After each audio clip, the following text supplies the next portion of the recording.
네, 강프로입니다. 자, 한미반도체 보겠습니다. 한미반도체 오늘도 6% 정도의 강세입니다. 뭐 쉬지 않고 계속 올라가는데 왜 이런 상황이 벌어질까요? 아직 실적이 뭐 크게 뭐 좋아진 상황도 없는데 이거 계속해서 제가 그동안 이야기를 드렸었던 내용입니다. 주식시장은 가격이 먼저 떠서 그래요. 그리고 오늘 강세를 보인 이유는요. 뭐 당연히 HBM 때문이죠. 자, 내용 보시면 여기 보세요. 마이크론이 5% 정도의 상승세를 또 보였습니다. 자, 내용 보세요. 마이크론, 삼성전자, 하이닉스, 동반강세, 반도체주 훈풍. 이게 지금 일반적인 그런 상황이 아닙니다. 자, 예전에는 메모리 반도체가 약간 조금 원자재 취급을 받았습니다. 그렇다 보니까 원자재가 필요할 때가 있고 필요하지 않을 때가 있죠. 그만큼 생산량이 탄탄하게 받쳐졌기 때문인데 지금은 과거보다 훨씬 더 높은 수준의 그 데이터를 읽어야 되는 그런 환경이 됐죠. AI를 돌리면서부터인데 이때부터 비메모리 반도체가 한계에 부딪혔고 그렇다 보니까 메모리 반도체가 부각받기 시작했는데 메모리 반도체를 다루는 업체들이 지구상에서 3개밖에 없는 겁니다. 근데 그 중에서 하이닉스가 유일하게 지금 HBM을 거의 뭐 반독점하는 형태로 가고 있어요. 물론 마이크론이 최근에 통과를 했고 지금 삼성전자도 엄청 노력 중인데 어디가 뭐 주도권을 잡고 있다 그것보다 메모리 반도체를 다루는 기업이 3개밖에 없고 3개밖에 없는 상황에서 지금 메모리 반도체의 수요는 지속적으로 늘어날 수밖에 없고 그게 최소한 아무리 우리가 보수적으로 본다고 하더라도 올해까지는 AI 관련된 데이터 센터가 늘어날 수밖에 없다. 자, 근데 이런 상황에서 문제가 하나 또 있습니다. 엄청난 호재인데 서버 있죠, 서버. 서버의 교체 주기가 그렇죠? 교체 주기가 3년 주기입니다. 3년 주기. 자, 그러면 이 3년 주기 어디서 나오느냐? 엔비디아의 GPU의 세대 교체가 일어나는 그 기간. 근데 젠슨왕이 발표를 했죠. 이번에 기존에 2년 터울로 바꾸던 걸 이번에는 1년으로 땡기겠다. 그러면 올해 바꾸면 내년에 또 바꿔야 된다. 이건 아닐 겁니다. 아마 투자 대비해서 효율을 높이는, 즉 성능은 최소한 10에서 15% 정도밖에 높이지 못하더라도 전력 효율을 굉장히 크게 높일 수 있는 그런 쪽의 발전이 일어나면요. 유지비에서 엄청난 차이가 나기 때문에 그럴수록 메모리 반도체의 수요는 계속됩니다. 근데 그걸 만드는 기업이 지구상에서 3개밖에 없어요. 이 정도 했으면은 왜 올라가는지 정도는 이해를 하셔야죠. 그리고 이렇게 올라가는 과정에서는 어디까지 올라간다? 실적이 엄청나게 이 폭발하는 그 시점까지 올라갑니다. 그럼 우리는 고가를 잡을 수 없죠. 그렇기 때문에 우리는 올라가는 과정에서 매도를 하겠지만 고가는 잡을 수 없다. 즉 실적이 좋아지는 그 기간부터 한 분기, 두 분기 정도 체크를 하면서 우리는 매도 구간을 잡으면 된다. 어차피 고가는 못 잡으니까. 그렇죠? 이게 오늘 드리는 핵심적인 내용이고 그리고 주식시장에서 시세가 형성되는 원리입니다. 자, 그럼 이 내용을 토대로 우리가 생각을 한번 해볼게요. 왜 이런 상황이 벌어질까요? 자, 하이닉스로 한번 보겠습니다. 하이닉스. 자, 내용 한번 보시면 하이닉스의 주가가 여기 21년 초에 고가를 찍고 쭉 빠졌습니다. 10한 4, 5만 원 정도에서 7만 원 정도까지 빠졌어요. 근데 이 구간에 21년도에는 실적이 좋았습니다. 근데 22년도 하반기에 와서 실적이 꺾였는데 꺾이고 나서 보니까 반등을 시작한 거예요. 과연 AI 반도체 때문일까? 그러면 여기서 내릴 때는 이때쯤 되면 AI 반도체가 나오니까 이때부터 반등해도 돼. 그러니까 여기까지 빼놔야지. 이런 상황이었을까요? 아니요. 그게 아니라는 거죠. 하락할 때도 올라갈 때도 선반영한다는 거예요. 그렇죠? 그리고 여기서 수혜주를 찾는 건 당연히 언제 강세를 보이는 종목, 움직일 때 같이 강세를 보이는 가장 강한 종목. 그게 시장의 주도주가 됩니다. 근데 그런 상황이 올라가는 과정에서 계속해서 증설에 대한 이슈가 발생할 수밖에 없는 지금과 같은 상황. 그러니까 주가가 계속 올라가는 거예요. 근데 우리가 사실 여기서 한미반도체를 편하게 많은 금액을 많이 먹겠다고 매수할 수 있겠습니까? 그렇죠? 없죠. 그래서 관련돼 있는 종목들을 매매를 해야 된다는 거예요. 지금까지는 시세가 왜 형성이 되고 시세가 이렇게 나오는 이유에 대해서 이야기를 드렸고 그런 내용을 이해를 했을 때 우리가 어떤 그 매매를 할 수 있는지를 이야기를 해드리겠습니다. 자, 근데 자 내용 한번 보세요. 제실적 계좌 수익률입니다. 올해죠. 올해 24년 1월 1일부터 4월 2일까지 거의 한 2배 정도의 수익을 냈고요. 이건 계좌 수익이기 때문에 손실난 부분이 포함되어 있습니다. 그럼 이런 말도 안 되는 수익을 내기 위해서는 반도체를 포함해서 주도주 매매를 해왔기 때문에 그렇고요. 주도주 매매를 어떻게 했길래 이런 정도의 수익을 냈는지, 그쵸? 한 3개월 됐는데 한 2배 정도의 수익을 냈는지 그 부분부터 한번 체크해 볼 테니까 무조건 이해를 하고 가셔야 됩니다. 자, 처음 알테오젠이 나오는데 언제 공략했는지를 보셔야 돼요. 돌파 구간, 그쵸? 싸게 사지 않는다. 여기가 바닥이겠지라는 게 없어요. 그렇죠? 그리고 뭐 반도체 종목군들 보면 뭐 자람 테크놀로지나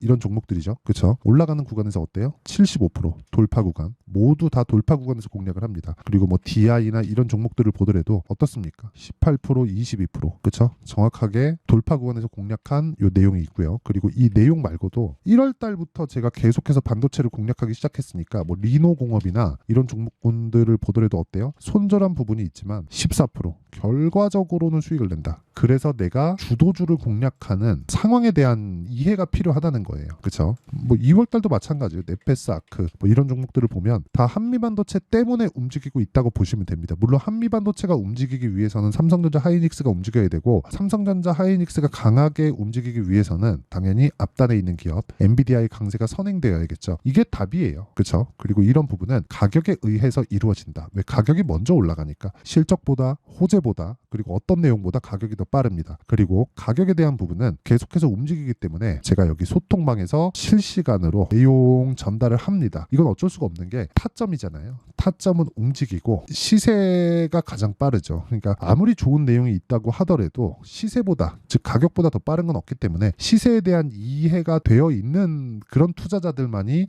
가격에 대한 이해 그리고 타점에 대한 이해가 돼서 그 타점에 대한 부분을 여기 소통방에서 다 공유를 하게 되어 있다. 그렇죠? 이런 부분 양해 부탁드리고 근데 대신에 여기서 진행하는 모든 내용들은 다 무료로 진행을 합니다. 그래서 구독과 좋아요 요거 2개 눌러주시고요. 상단에 있는 전화번호로 소통 자 소통이라고 문자 보내주시면 제가 소통방 입장 링크를 순차적으로 공유를 해드리도록 하겠습니다. 자 그러면 어떤 류의 종목군들을 제가 공략을 하는지는 다 확인하셨죠. 그럼 이 내용을 토대로 우리가 매매하는 그 구간에 대해서 한번 체크해 볼게요. 자 내용 봅니다. 제가 반도체 종목들을 상당히 많이 했습니다. 그리고 반도체와 파생되어 있는 종목군들이 있습니다. 예를 들어서 이런 거예요. 뭐 한미반도체도 있고 그리고 뭐 GST 그쵸?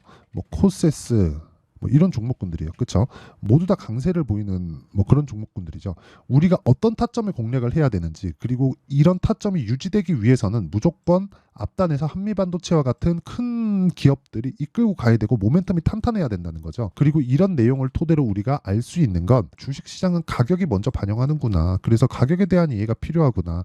언제까지 올라갈까요? 이게 중요한 게 아니라 언제부터 올라갈까요? 이게 더 중요한 거예요. 어차피 우리는 언제까지 올라갈까요에 대한 답은 모르고 이제부터 올라가는지에 대한 답은 그것 또한 모르기 때문에 반등하는 부분을 확인하고 올라가는 과정에서 돌파하는 구간에 매매했을 때 이쪽 구간에서 수익을 낼 수 있다는 겁니다. 그리고 그런 내용을 아까 전에 제가 다 보여드린 거예요. 어느 타점에서 공략을 해야 되는지. 그게 굳이 여기 반도체 종목군들이 아니더라도 어떻습니까? HLB 어때요? 올라가는 과정에서 그렇죠? 이쪽 구간 매매가 없죠. 왜? 신고가를 못 만들었으니까. 올라가는 구간에서 돌파하고 눌림목 매수 올라갔을 때 쭉 내려보면 31% 1월달 수익이고요. 추가적으로 올라가는 과정에서 매수 올라가고 매도 그렇죠. 지속적으로 올라가면서 수익을 낸다. 이런 상황을 지속적으로 만들어야 된다는 겁니다. 그렇죠. 한미반도체 좋죠. 근데 한미반도체 사실 지금 매매하기 부담스럽잖아요. 저 계속 올라갈 것 같거든요. 근데 와 여기서 내가 들어가서 안정적으로 20%를 제가 안정적이라고 이야기를 드리는 건 그 기간이에요. 기간. 그렇죠. 한정된 기간 안에 전 그 기간을 2주 정도로 잡는데 2주 안에 내가 20% 안쪽의 수익을 내가 2주 안에 나올 수 있을까? 이렇게 한번 생각해 보면 한미반도체 같은 경우에는 좀 어려워요. 이제 충분히 커졌기 때문이죠. 근데 한미반도체가 버티고 있을 때 다른 종목군들의 움직임이 나오고 변동폭이 터진다는 것은 알기 때문에 그런 부분을 토대로 우리가 관련주들을 보는 거예요. 예를 들어서 뭐 주성 엔지니어링 자, 이런 종목들 보세요. 매수 올라오는 과정에서 계속 매수하죠. 그리고 동진 세미캠 자 보세요. 올라오는 과정에서 매수하죠. 오늘 조정받지만 돌파했기 때문에 당연히 그 매물 소화 과정을 거쳐야 되죠. 이런 상황에서 우리가 매매를 할 수 있다는 거예요. 근데 이런 부분을 만들려면 한미반도체가 살아있어야 되고 한미반도체가 살아있으려면 삼성전자 하이닉스가 살아있어야 되고 삼성전자 하이닉스가 살아있으려면 엔비디아가 살아있어야 된다는 거죠. 그렇죠? 이런 이야기를 계속 드리고 있다. 근데 이게 시장에서 가장 돈이 되는 부분이다. 어떤 호재 때문에 갑니다. 이거는 우리는 학자가 아닙니다. 우리는 그냥 돈만 벌면 돼요. 그렇죠? 돈 벌기 위한 방법을 그렇죠? 가장 심플한 방법을 이야기를 드리는 거고 그런 부분을 제가 여기 소통방에서 다 공개를 하고 있다.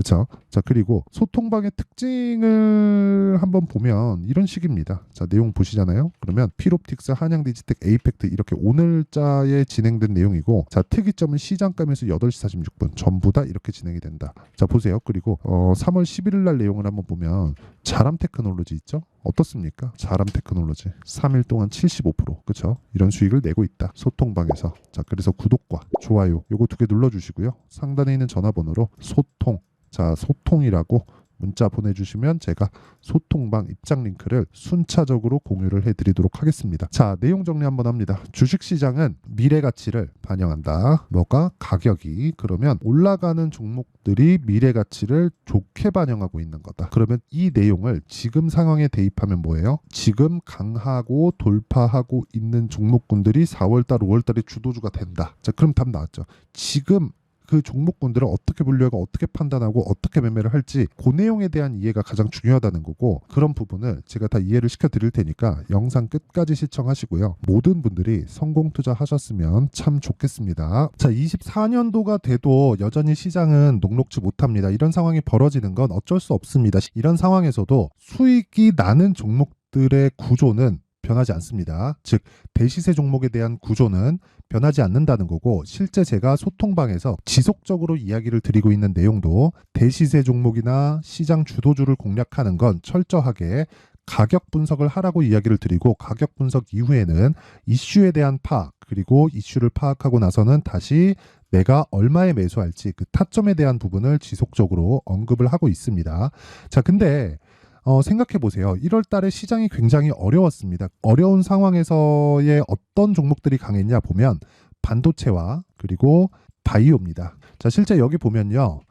HLB에 제가 실제 매매한 내용을 띄워놓고 보여드리고 있는데, 1월 22일부터 매매를 시작해서 4일 동안 31%의 수익 마감이 됐고요. 그리고 여전히 신고가 종목입니다. 자, 그리고 그 다음 어보브 반도체, 이름을 보시다시피 반도체 종목이죠. 그리고 AI 반도체는 지속적으로 강세를 보이고 있습니다. 이 종목도 신고가를 먼저 달성한 이후에 제가 21%의 단기간에 21%의 큰 수익을 내고 마감이 됐습니다. 다시 재공략을 준비하고 있고, 이런 부분은 소통방에서 다 공유를 해드립니다. 자, 그리고 그 다음 코세스. 자, 코세스 같은 종목도 당연히 그쵸, 신고가 종목이고요. 그리고 반도체 종목입니다. 이 종목도 영업일 기준에서 이틀 동안 대략 한 15%의 수익 마감이 됐습니다.